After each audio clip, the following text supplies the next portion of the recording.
Bienvenue pour un nouvel épisode de votre émission avec le Maroc depuis Washington. Nous aborderons cette semaine les axes suivants. La présence du Maroc à la 79e session de l'Assemblée générale des Nations unies, l'immigration et la sécurisation de la frontière au cœur du débat pour la présidentielle américaine et les défis et enjeux des relations entre Rabat et Washington.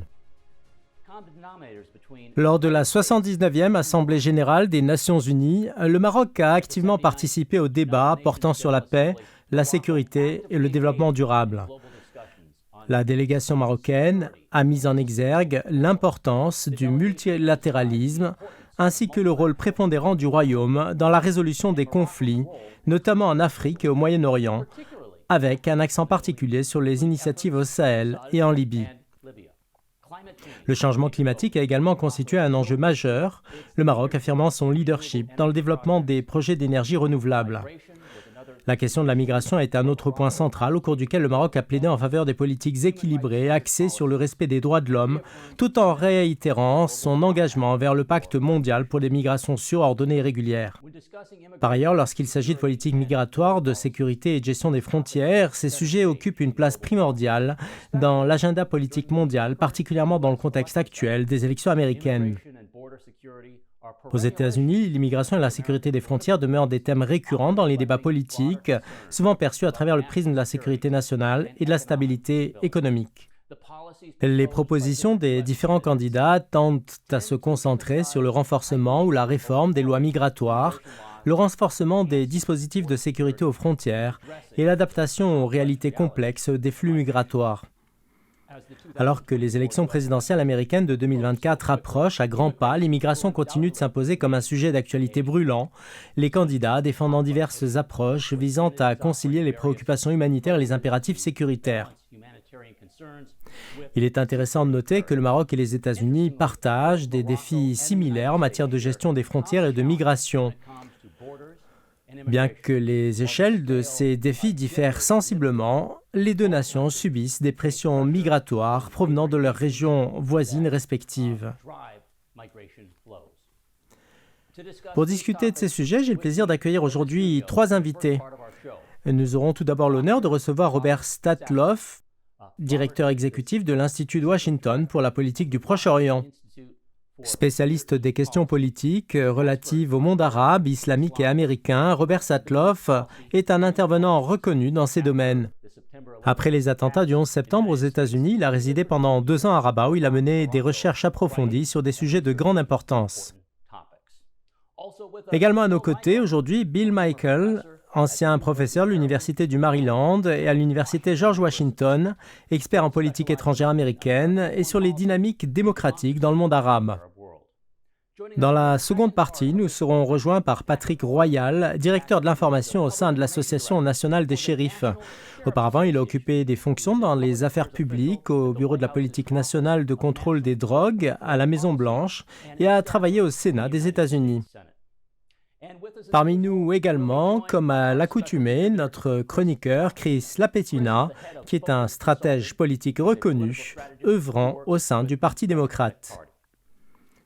Alors avant de commencer notre discussion, nous nous tournons vers notre correspondant Jian Mansour pour une synthèse sur les enjeux majeurs soulevés par la délégation marocaine à la 79e session de l'Assemblée générale des Nations unies. Hello, Jahan.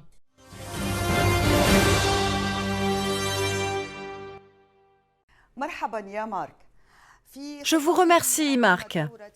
Dans son discours prononcé lors de la 79e session de l'Assemblée générale des Nations unies, le chef du gouvernement marocain, Aziz Akhannouch, a mis en exergue les mérites du sommet de l'avenir, soulignant que le monde est confronté à des transformations rapides et à des complexités croissantes sur la scène internationale, notamment en matière de communication, de technologie, de l'information et d'intelligence artificielle.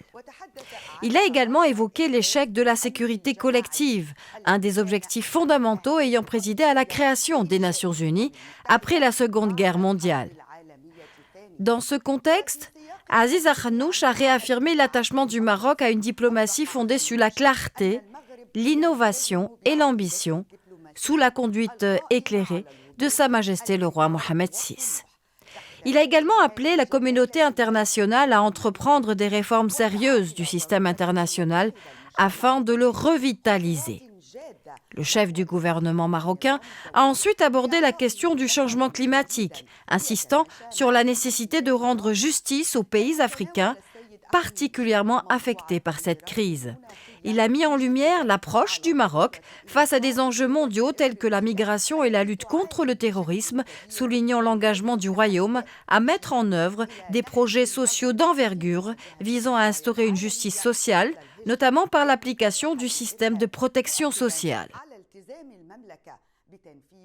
En matière de coopération régionale, Aziz Akhannouch a rappelé l'appel de Sa Majesté le roi Mohammed VI à renforcer la coopération entre les pays africains bordant l'océan Atlantique dans le cadre d'une stratégie sud-sud fondée sur les principes de solidarité et d'action commune.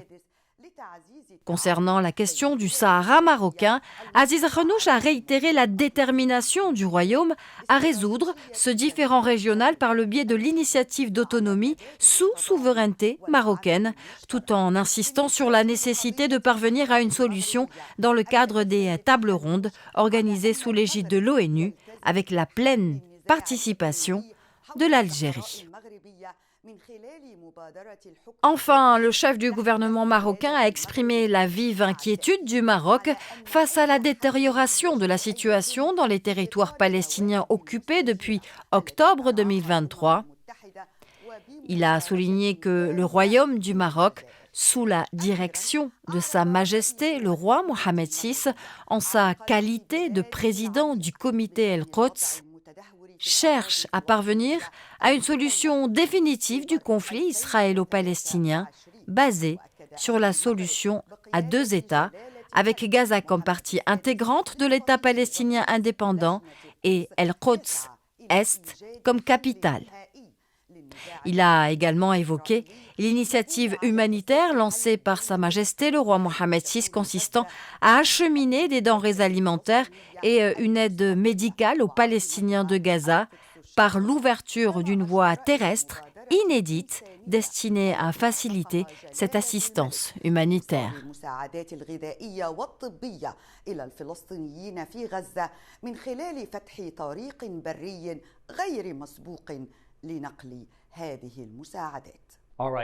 Bien, merci Jehan. Bill Michael, la délégation marocaine a effectivement abordé des thématiques majeures, notamment la migration, en plaidant pour une approche équilibrée qui place les droits de l'homme au premier plan. Le chef du gouvernement marocain, quant à lui, a évoqué la multitude de défis internationaux auxquels le monde est confronté en simultané. Parallèlement, le président Biden prononçait à cette occasion son dernier discours devant l'Assemblée générale en tant que chef d'État. Alors, comment le Maroc s'est-il positionné dans ce contexte et quel sujet a-t-il abordé pour affirmer son rôle en tant qu'acteur incontournable des politiques migratoires mondiales lors de cette Assemblée générale ? Merci pour votre aimable invitation. Je dois attribuer des notes particulièrement élevées à la délégation marocaine ainsi que des mentions d'honneur pour la qualité remarquable de l'intervention marocaine lors de la 79e session de l'Assemblée générale des Nations unies à New York. Le discours de la délégation marocaine était d'une grande ampleur, équilibré et bien structuré. Aziz Akhannouch a su aborder à la fois les enjeux régionaux et les problématiques mondiales tout en proposant des solutions concrètes. Une large gamme de sujets touchant des préoccupations majeures pour l'humanité y ont été traités. En ce qui concerne la migration, il est apparu clairement pour tous les observateurs politiques que l'approche marocaine est particulièrement équilibrée. Elle met en avant, d'une part, l'importance de l'offre et de la création d'opportunités économiques, et d'autre part, la nécessité de garantir la protection et la sécurité. Il convient également de rappeler que le Maroc, en 2018 à Marrakech, a joué un rôle de premier plan en étant l'un des signataires du Pacte mondial pour des migrations sûres, ordonnées et régulières.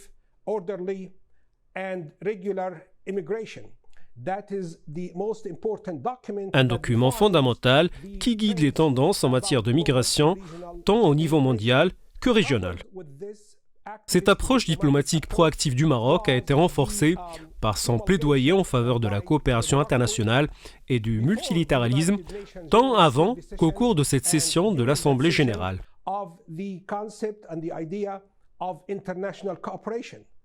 Le Royaume du Maroc, situé au carrefour de plusieurs civilisations africaines, moyen-orientales et européennes, cherche à établir ce que je qualifierais d'équilibre stratégique face à ce phénomène global et régional de grande envergure qu'est la migration.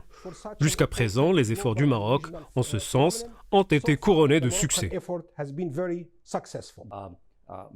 Lors de son intervention devant l'Assemblée générale, le chef du gouvernement marocain a insisté sur la nécessité impérieuse d'un cessez-le-feu à Gaza, une demande qui s'aligne avec celle de la majorité, sinon de l'ensemble des dirigeants de la planète qui considèrent cette action comme une priorité urgente. Il a également souligné que cela ne peut être réalisé que par l'ouverture d'un horizon politique capable d'établir une paix juste et durable. Alors, M. Sattloff, quelle est votre évaluation de la position officielle du Maroc concernant la situation au Moyen-Orient et selon vous, le chef du gouvernement a-t-il réussi à transmettre ce message? J'ai attentivement étudié le discours du chef du gouvernement marocain et je considère qu'il a présenté une contribution particulièrement constructive et modérée, servant de base sur laquelle d'autres peuvent bâtir un véritable processus de paix. Il n'y avait aucune trace de rhétorique excessive, ni de gesticulation symbolique. Son intervention était mesurée, réfléchie et orientée vers l'action. Il a énoncé clairement la nécessité d'un cessez-le-feu immédiat, tout en exprimant une profonde empathie envers les civils pris dans les violences. Son appel à un cessez-le-feu immédiat, suivi d'un engagement vers un processus politique à long terme, témoigne d'une approche réaliste. Le discours a également souligné que le Maroc joue un rôle crucial en tant que fournisseur d'aide humanitaire aux civils de Gaza, utilisant ses bons offices pour acheminer des ressources vitales dans un contexte humanitaire particulièrement dramatique.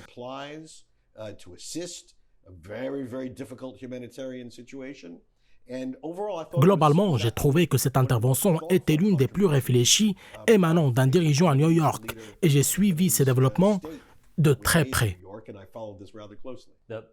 Le chef du gouvernement marocain a déclaré, je cite, « Les négociations visant à relancer le processus de paix entre les parties palestiniennes et israéliennes nécessitent de barrer la route aux extrémistes, quel que soit leur camp. » Il a ainsi mis l'accent sur la recherche de solutions concrètes au cœur de son intervention, mais que signifie précisément son appel à bloquer la voie aux extrémistes, quels qu'ils soient? Et cette déclaration est-elle en accord avec la position exprimée par les États-Unis, notamment par le secrétaire d'État Anthony Blinken et par le président Joe Biden dans son dernier discours à l'ONU en tant que chef d'État? Je suis convaincu que le Maroc figure parmi les nations les plus engagées dans la recherche d'une solution pacifique au conflit israélo-arabe. Le Royaume se montre particulièrement dévoué à l'égard de la cause palestinienne et exprime une profonde inquiétude quant à la crise prolongée à Gaza.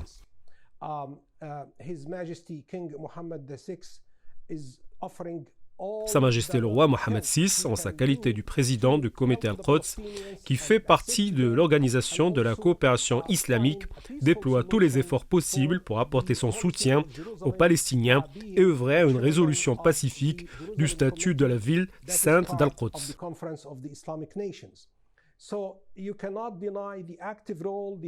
Il est donc indéniable que le Maroc a joué un rôle actif et historique dans la quête d'un règlement pacifique du conflit israélo-arabe en assurant la protection des vies palestiniennes et en soutenant leur droit à la souveraineté.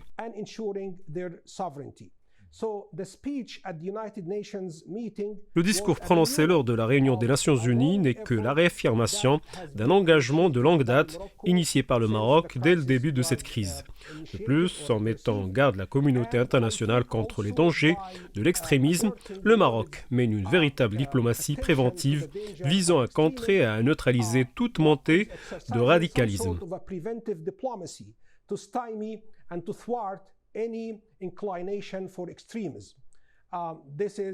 Cet effort doit être salué et encouragé. Ainsi, pour le Maroc, le conflit israélo-arabe ne se limite pas à la simple solution des deux États. Il s'agit également d'assurer une stabilité durable pour toute la région du Moyen-Orient, ainsi que pour l'Afrique du Nord, tout en garantissant aux Palestiniens le droit de vivre en paix aux côtés de leurs voisins. Oui, tout à fait. Monsieur Sattloff, vous avez résidé au Maroc peu après les attentats du 11 septembre à New York, en Pennsylvanie et contre le Pentagone. Vous avez ainsi pu observer l'évolution du Maroc dans ce contexte mondial, notamment en tant que point de transit vers l'Europe, jouant un rôle clé dans le traitement de nombreuses questions humanitaires à l'échelle internationale au fil de ces dernières décennies. Alors pourriez-vous nous faire une mise à jour sur la vision actuelle du Maroc tel qu'il est perçu sur la scène internationale aujourd'hui?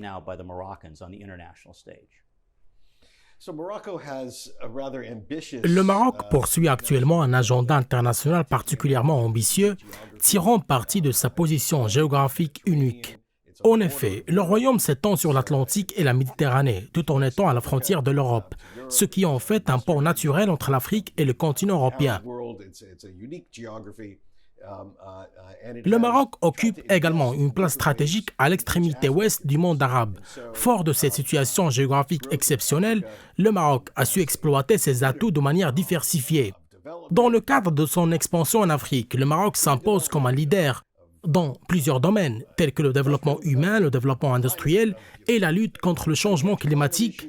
Il joue également un rôle central dans le développement éducatif, notamment en diffusant sa pratique modérée de l'islam et son enseignement religieux à destination des pays d'Afrique de l'Ouest et du centre à majorité musulmane. En outre, le Maroc a récemment renforcé ses relations avec l'Europe, atteignant des accords stratégiques avec la France et l'Espagne sur des questions cruciales, notamment celle du Sahara marocain, un succès diplomatique majeur pour le royaume. Par ailleurs, comme évoqué précédemment, le Maroc continue de se positionner comme une voix modérée et influente au sein du leadership politique arabe.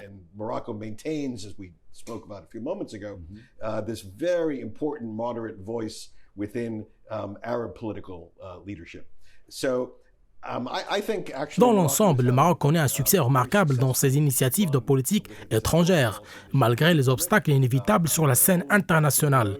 Néanmoins, le Royaume a de nombreuses raisons de se féliciter de ses efforts multiformes et de son engagement dans ces multiples domaines.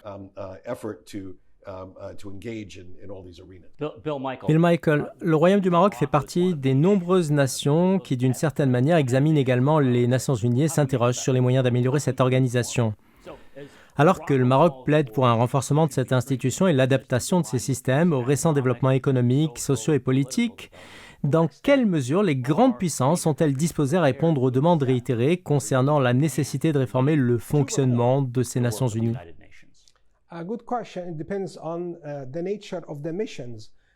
Bonne question. Cela dépend de la nature des missions auxquelles les Nations Unies sont appelées à répondre.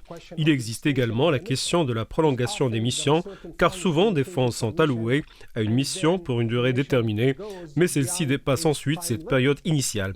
Cela soulève des préoccupations et engendre des désaccords parmi les donateurs sur la mesure dans laquelle ils peuvent continuer à financer une mission donnée. Toutefois, je pense que jusqu'à présent, il existe un consensus mondial sur la légitimité de l'ONU et des autres organisations internationales créées au milieu des années 1940 pour établir un nouvel ordre international.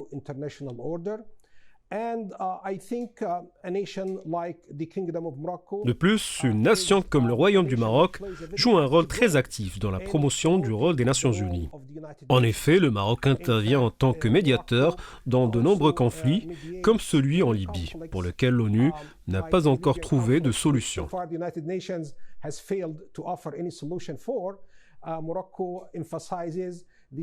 Le Maroc accorde une grande importance à la stabilité de la région du Sahel, qui constitue évidemment une préoccupation pour l'ONU. Le Maroc participe activement à toutes les discussions, sessions et résolutions issues des travaux des Nations Unies ou de l'Assemblée générale.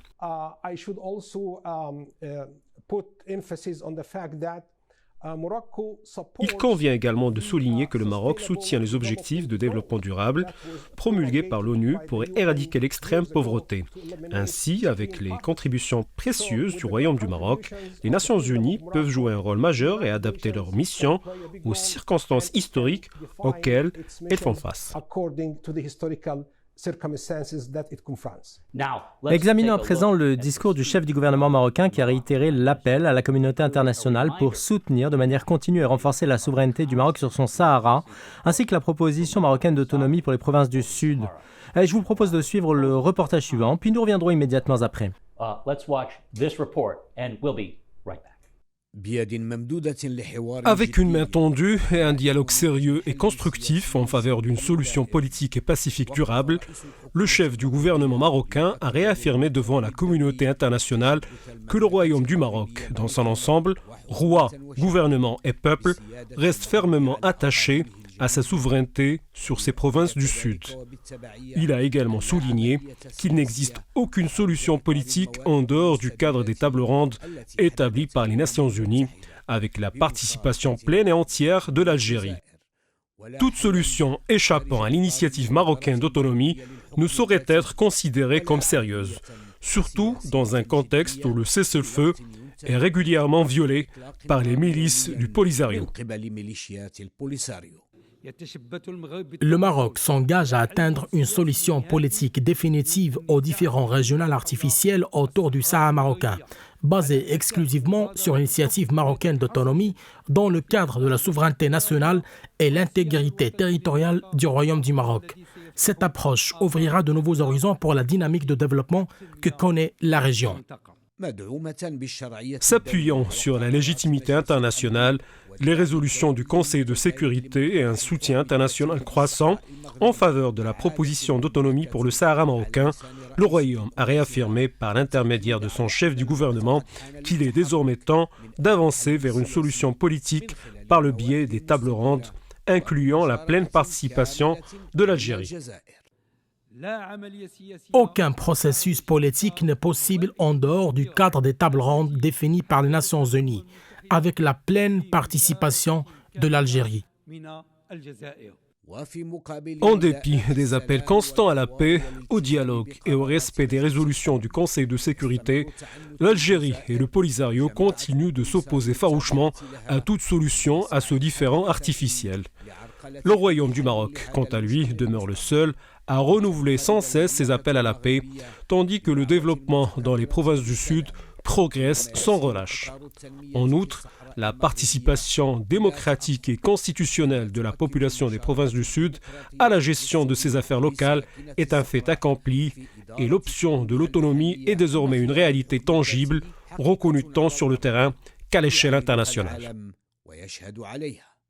Robert, dans l'ensemble de ces dimensions internationales, notamment les relations entre le Front Polisario et l'Algérie, ainsi que leurs liens avec l'Iran, le Hezbollah et d'autres organisations terroristes, quelle est l'incidence de ces connexions sur les intérêts de la sécurité nationale des États-Unis? Si l'on considère les alliances de l'Algérie, cela soulève-t-il une question stratégique importante nécessitant une implication américaine? Ou bien les États-Unis devraient-ils plutôt se concentrer sur leurs propres priorités dans ces régions et éviter de s'engager davantage dans ce contexte complexe?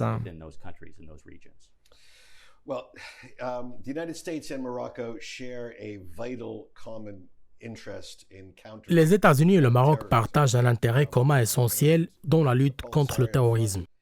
Le Front Polisario, lui, utilise des méthodes terroristes pour tenter d'imposer sa vision sur la question du Sahara. Les États-Unis s'opposent fermement aux revendications et objectifs du Polisario, ainsi qu'aux interventions extérieures qui pourraient soutenir ce groupe, que ce soit en fournissant des ressources, en formant ou en finançant ses actions.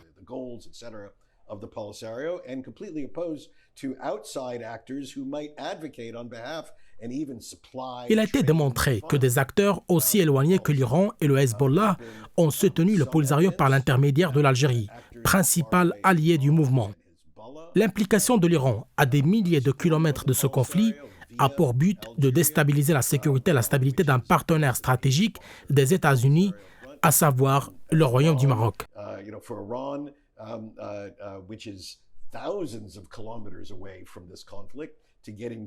Cela constitue une menace sérieuse. Les États-Unis et le Maroc partagent donc une vision commune visant à contrer les efforts de l'Iran ou de son représentant, le Hezbollah, pour attiser les tensions dans la région.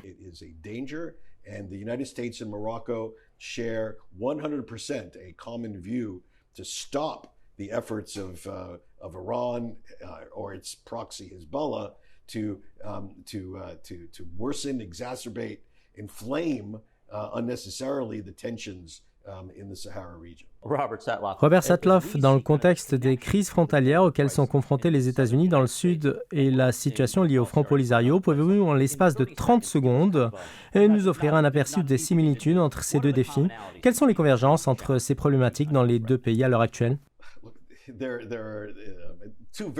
Ces deux situations sont extrêmement complexes, impliquant à la fois des facteurs d'incitation et de répulsion liés aux migrations transfrontalières. La similitude fondamentale réside dans la nécessité de s'attaquer aux causes profondes qui poussent les populations à se déplacer.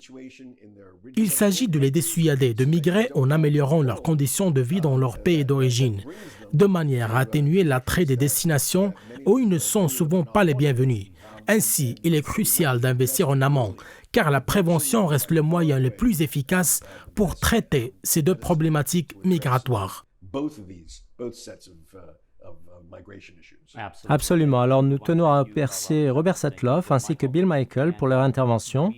Dans la seconde partie de cet épisode, nous aborderons cette question de manière plus approfondie. Nous poursuivrons notre discussion sur la sécurité des frontières, les politiques migratoires et leurs répercussions sur les élections présidentielles américaines, tout en examinant comment le Maroc et les États-Unis partagent un défi commun sur ces enjeux.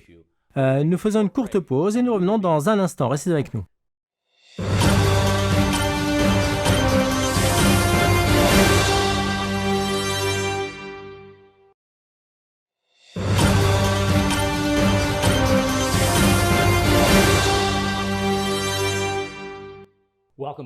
Nous voilà de retour pour la suite de votre émission avec le Maroc depuis Washington.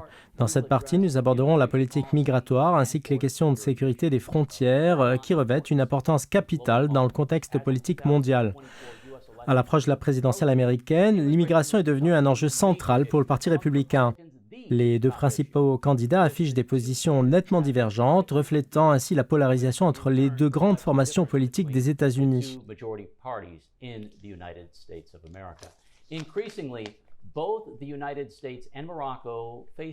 Par ailleurs, les États-Unis et le Maroc font face à des défis migratoires similaires émanant des régions voisines, ce qui souligne des préoccupations communes malgré les différences d'échelle et de contexte entre les deux nations.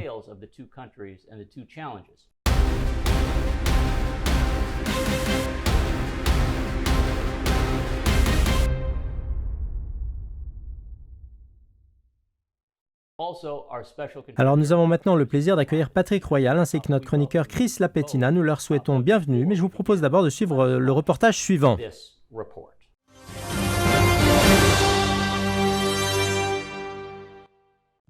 Sous le titre « Les menaces qui pèsent sur l'immigration », German Lopez a publié un article dans le New York Times où il débute en expliquant « Les dangers liés à l'immigration semblent évidents, avec Donald Trump qui souhaite une répression stricte contre l'immigration clandestine en achevant la construction du mur à la frontière et en menant des déportations massives, tandis que Kamala Harris prône une approche plus équilibrée, intégrant la sécurité des frontières et les droits de l'homme. »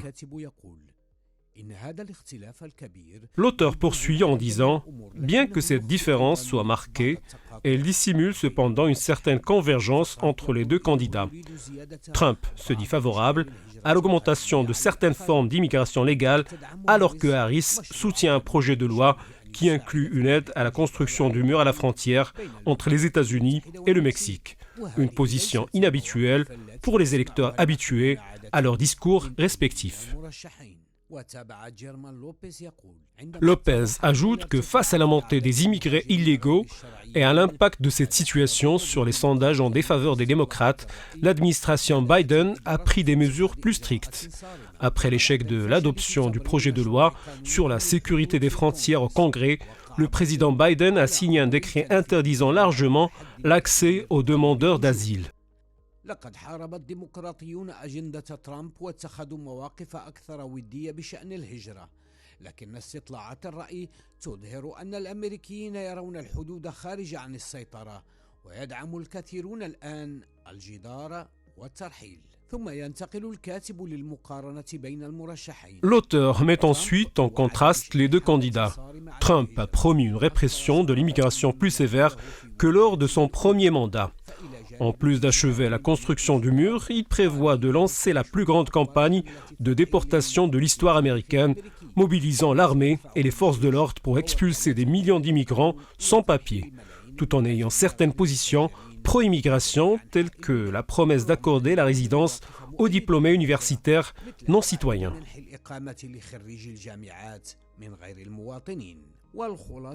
En conclusion, Lopez estime que Trump laisserait probablement le pays avec moins d'immigrants, ce qui aurait un impact significatif sur la société et l'économie américaine. Tandis que Harris, de son côté, privilégierait des réformes plus modérées pour endiguer l'immigration illégale sans avoir recours à des expulsions massives. Bien, alors comme le souligne l'article du New York Times, il existe des divergences marquées entre les approches des deux candidats en matière de migration. Alors commençons par vous, Chris Lapettina de Focus Consulting. Quelles sont selon vous les principales différences ? L'article en met en lumière certaines, mais ces deux figures politiques adoptent des philosophies fondamentalement opposées sur la question. Kamala Harris, par exemple, a été accusée notamment par Donald Trump d'avoir été passive sur ce dossier.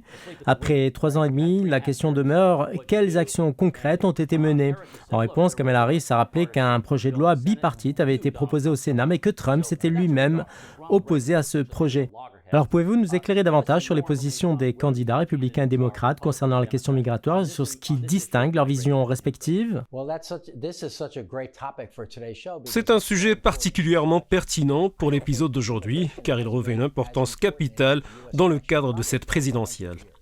Il est probable que l'immigration n'ait pas occupé une place aussi centrale dans une élection américaine depuis plus d'un siècle. D'un côté, l'un des candidats, en l'occurrence l'ancien président, adopte une approche très ferme, voire agressive, en affirmant que l'immigration est à l'origine de nombreux problèmes sociaux auxquels la société américaine est confrontée. De l'autre côté, les démocrates cherchent à atténuer cette vision, soutenant que Trump exagère et se montre injuste envers bon nombre d'immigrants. Ainsi, ce débat prend de l'ampleur et pourrait bien s'imposer comme l'un des enjeux majeurs, sinon le principal, de cette présidentielle.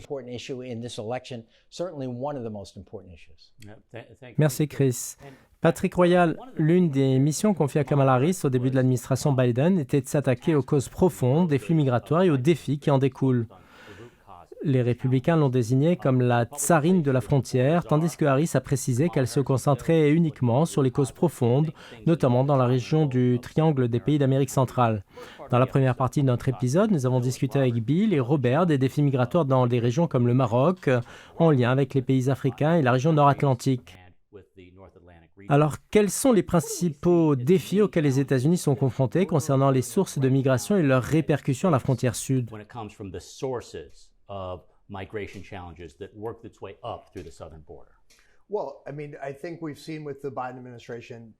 Il est manifeste en observant l'administration Biden qu'une attention a été portée sur les causes profondes des problématiques actuelles, mais qu'aucune véritable politique n'a été mise en place jusqu'à cet été concernant la situation qui prévaut ici.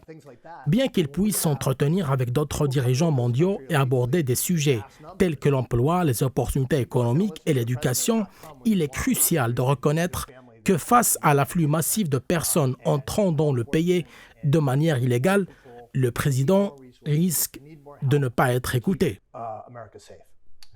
Effectivement, Patrick, pour conclure, Kamala Harris a souligné l'importance d'une approche humanitaire, déclarant, je cite, « Nous devons aborder les causes profondes de la migration et traiter les individus avec dignité et non avec cruauté. » Il est évident qu'elle fait allusion aux méthodes de Donald Trump, caractérisées par une certaine forme de cruauté dans la gestion de la question migratoire. En revanche, Donald Trump continue de plaider en faveur de mesures strictes, affirmant, je cite, « Si vous n'avez pas de frontières, vous n'avez pas de pays. » Ainsi, en considérant ces deux points de vue diamétralement opposés et souvent conflictuels, où se situe l'opinion des Américains sur ce sujet? Quelles sont nos prévisions concernant l'évolution de ces questions? Alors que nous entrons dans les derniers mois de ce processus électoral, quelle direction cette problématique est-elle susceptible de prendre? Je pense que le peuple américain est convaincu qu'il est possible de concilier les deux aspects. Ce pays a été fondé par des immigrants et il est devenu le meilleur pays du monde. Cela dit, lorsque nous constatons un afflux massif de personnes entrant sur notre territoire de manière illégale, c'est souvent parce que les voies légales d'immigration sont plus difficiles d'accès que les méthodes illégales. C'est là que nous avons échoué. La situation actuelle constitue une véritable crise humanitaire, car beaucoup de ceux qui cherchent à entrer sont exploités par des cartels. Nous devons instaurer un système qui facilite l'immigration légale, rendant cette voie plus accessible que l'immigration illégale, comme c'est le cas actuellement. Il est impératif que notre gouvernement mette en place un cadre efficace, car au cours de la dernière décennie et demie, il a échoué à créer un système d'immigration humanitaire viable, ce qui n'est manifestement pas le cas à l'heure actuelle. Kamala Harris a déclaré, je cite, « Nous devons réformer notre système d'immigration pour créer l'équité et l'opportunité des expressions qui reflètent en effet le discours actuel des démocrates. » De son côté, Donald Trump a réaffirmé son engagement à réduire l'immigration illégale, suggérant de rétablir la règle du maintien au Mexique. Alors quel discours, selon vous, présente le plus de mérite en matière de sécurité nationale? Trump et des organisations telles que l'Association nationale des shérifs ont souligné que plus de 100 individus figurant sur des listes de surveillance, notamment des terroristes, ont franchi la frontière. Cela ne représente qu'une fraction de la réalité. Nous ignorons qui d'autre a traversé la frontière, figure sur une liste de surveillance et se trouve actuellement à l'intérieur des États-Unis. Alors comment les démocrates abordent-ils cette problématique d'une manière qui résonne avec l'électeur indépendant, qui pourrait se sentir préoccupé par la possibilité que son emploi soit menacé ou que la criminalité augmente en raison de l'immigration illégale en provenance du Sud? Je pense que les démocrates abordent cette question de deux manières. La première consiste à mettre en lumière les déclarations controversées de Donald Trump sur l'immigration. Parmi celles-ci, il affirme qu'il ne souhaite pas seulement empêcher l'entrée des immigrants, mais qu'il veut également expulser des millions de personnes des États-Unis. Pour de nombreux Américains, y compris certains électeurs indécis, cette idée paraît choquante, surtout pour ceux qui, comme Patrick, estiment qu'il est possible d'allier sécurité et accueil si le gouvernement parvient à collaborer efficacement entre les deux parties pour trouver une solution constructive. Les démocrates insistent donc sur le fait que Trump ne se présente pas comme un négociateur de bonne foi sur ce sujet. Selon eux, il ne cherche pas à résoudre le problème, mais à alimenter des tensions et à créer une crise qu'il prétend être le seul à pouvoir résoudre. Cela dit, la sécurité nationale demeure un enjeu majeur. Les démocrates reconnaissent que plus la frontière est perméable, plus le risque d'attentats terroristes augmente, puisque des individus peuvent entrer illégalement. D'une certaine manière, nous avons eu de la chance dans la mesure où aucun acte terroriste notable n'a été perpétré par des immigrants. En effet, la plupart des actes de terrorisme que nous avons observés étaient d'origine domestique. Ainsi, politiquement, les démocrates ont bénéficié de cette situation. Toutefois, il s'agit sans conteste d'une considération importante. Ce que nous avons observé et discuté dans la première partie avec M. Satloff et M. Michael concerne les défis auxquels le Maroc est confronté, notamment en ce qui concerne les frontières. En examinant des problématiques telles que la situation dans le Sahara et la menace potentielle du Hezbollah et des Iraniens, on constate que le Maroc fait face à des enjeux similaires. Pourriez-vous nous éclairer sur la manière dont les pays comme le Maroc et les États-Unis gèrent ces problématiques?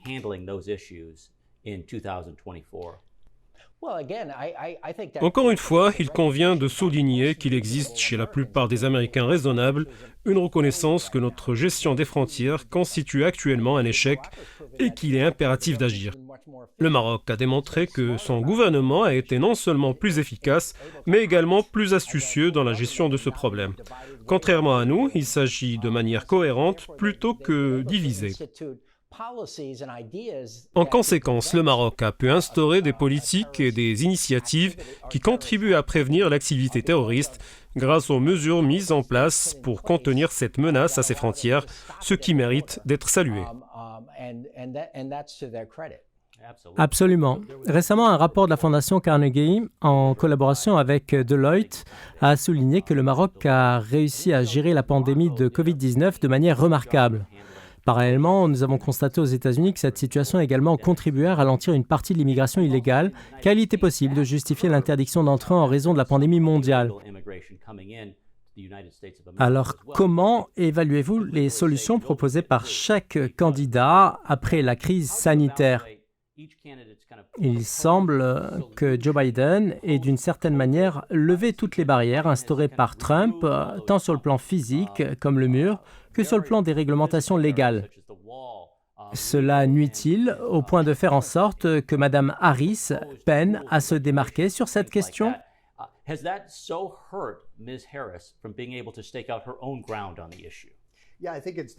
Je pense que la situation est complexe, car comme vous l'avez mentionné, le titre 42 a prouvé son efficacité. Si vous interrogez n'importe quel agent des forces de l'ordre à la frontière, ils vous diront qu'ils n'auraient jamais cru qu'un facteur externe tel que la pandémie de COVID-19 pourrait freiner les activités des cartels. Mais cela a été le cas, notamment en raison de la fermeture des frontières. Est-il réaliste de maintenir une telle politique à l'avenir? Non. Mais il y a des mesures que l'administration aurait pu prendre. Si des actions similaires avaient été mises en œuvre plus tôt, nous aurions probablement constaté une diminution plus rapide.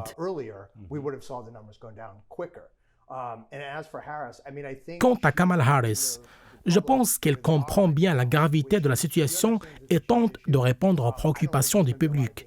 Je doute que ses politiques diffèrent beaucoup de celles de Joe Biden, mais son engagement récent à la frontière et son interaction avec les électeurs sont des gestes encourageants. Toutefois, je ne m'attends pas à un changement significatif de politique entre une administration Harris et celle de Biden. Récemment, Kamala Harris a déclaré, je cite, « Nous avons besoin de technologies intelligentes pour renforcer la sécurité des frontières et non de méthodes obsolètes. » Par obsolète, elle semble faire allusion entre autres au mur proposé par Trump. Cependant, certains experts ont rétorqué que bien que l'utilisation de technologies soit envisageable, celles-ci sont intrinsèquement vulnérables au piratage. Alors selon vous, quelle serait la véritable solution pour assurer la protection de la frontière sud des États-Unis? Je pense que chaque solution doit être envisagée. Les forces de l'ordre et les autorités locales doivent disposer de tous les outils nécessaires pour accomplir leur mission. Certes, le mur frontalier fonctionne très bien dans certaines zones, mais moins bien dans d'autres. Il est évident que la technologie sera également indispensable. À ceux qui craignent que la technologie soit piratable, je dirais que tout dispositif technologique comporte un risque, mais cela ne nous empêche pas d'innover. Nous devons mettre en œuvre toutes les solutions possibles, qu'il s'agisse de technologie, de renforcement des infrastructures frontalières, de l'augmentation du nombre d'agents de patrouille ou encore d'un accroissement des ressources dans notre système judiciaire pour assurer une politique d'immigration solide. Chris, Kamala Harris a souligné la nécessité d'adopter une approche empreinte de compassion en matière d'immigration, en insistant notamment sur l'importance d'offrir de meilleurs soins aux mineurs non accompagnés qui sont arrivés par dizaines de milliers. Elle a déclaré, je cite, « Ces enfants sont vulnérables et nous devons assurer leur sécurité et leur bien-être. » Fin de citation. Cependant, certains ont perçu cette déclaration comme un encouragement indirect aux parents à envoyer leurs enfants seuls à traverser la frontière, en pensant que les démocrates les prendront en charge et faciliteront leur entrée aux États-Unis. Alors, selon vous, est-ce la voie à suivre? S'agit-il d'une question délicate à aborder en tant que démocrate? Quelle est votre opinion sur cette approche? Non, ce n'est pas une question difficile, car si vous êtes convaincu que Kamala Harris pensait réellement cela ou l'a exprimé de cette manière, alors il est probable que vous voterez pour Donald Trump. Harris n'avait probablement pas cette intention. Ses propos ont été sortis de leur contexte. Depuis des décennies, nous n'avons pas réussi à adopter une approche globale face à ce problème. Nous pouvons observer une démarche plus efficace à l'instar de l'expérience marocaine qui consiste à investir dans les pays voisins afin de générer des opportunités d'emploi dans plusieurs pays africains, contribuant ainsi à réduire le flux migratoire vers le nord. Alors, qu'en pensez-vous? Les États-Unis devraient-ils également envisager de créer de telles opportunités en développant des infrastructures et des emplois dans des pays comme le Salvador, le Nicaragua et le Mexique? Cela pourrait leur permettre de prospérer dans leur pays d'origine en réduisant les incitations à migrer vers le nord et en atténuant les défis posés à la frontière sud des États-Unis.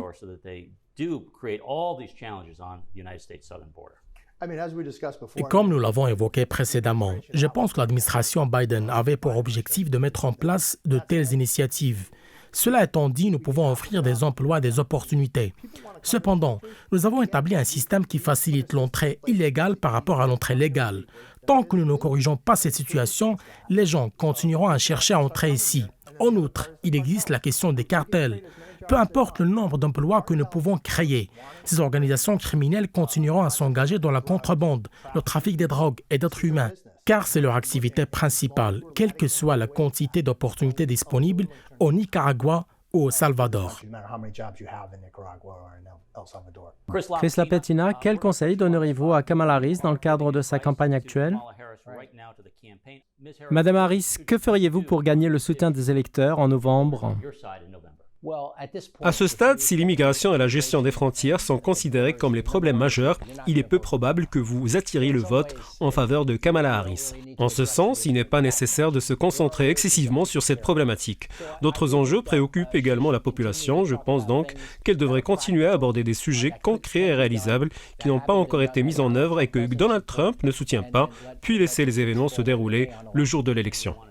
Merci beaucoup. Nous arrivons déjà au terme de cette édition. Merci à vous d'avoir suivi cet épisode avec le Maroc depuis Washington.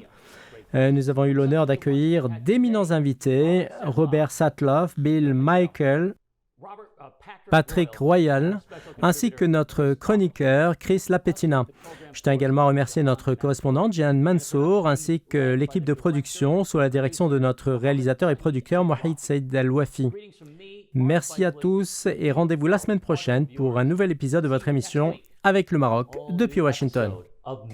Washington.